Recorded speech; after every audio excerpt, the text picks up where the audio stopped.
At tingin ko gustong pabagsakin ng ilan sa mga kasama, allies ng Pangulo, si Vice President Sara. At ito ay ang pondo ng bayan ay ginamit to incentivize yung mga politicians to go against Vice President Sara. At siguro nagkamali siguro ng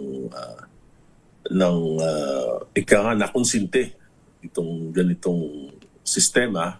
Nakita naman natin yung mga Quadcom at nabalitaan naman natin kung paano malalaki ang pondo na nakuha ng mga participants sa pagpapabagsak, sa effort to pabagsakin si Vice President Sara. Dito nagsimula. At pagkatapos, nag-enjoy na siguro lahat. So lahat ay meron ng mga insertions, lahat ay may mga programa na questionable na naipasok sa budget. At sabi ko nga, dalawang bagay lang. Itong nangyaring pinakamalaking corruption na ito ay either kasabwat si Pangulo o talaga namang napabayaan ng Pangulo.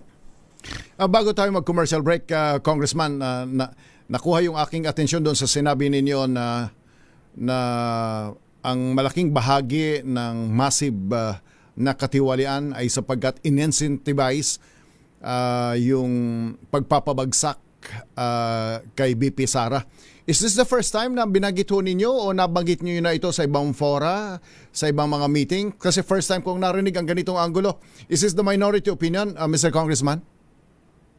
It is the opinion of the senior minority leader. Ako po yun, opinion ko po yun na talaga namang pinag-aaralan ko kung ano yung nangyari at na nakita ko ito yung nangyari na bagay na ginamit ito para pabagsakin si BP Sara at iangat si Speaker Martin Romualdez for that 2028 presidential elections. Pero nag-boomerang. Nakita naman natin. Isa pa, nagamit din ito yung pondo for 3 years for the 2025 national and local elections. Nakita naman natin kung paano ginamit yung mga AKAP, yung mga AIX, yung mga tubad para sa elections. Patronage politics ng mga congressman. Pinakamalalaking pondo. Ako, I've been in Congress for, this is my 5th term. So, hindi naman nagkakaganyan. Ganyang kalalaki yung pondo na nagamit. Kaya, ang sama, pati yung sistema sa electorate, laging umaasa na lang sa ayuda.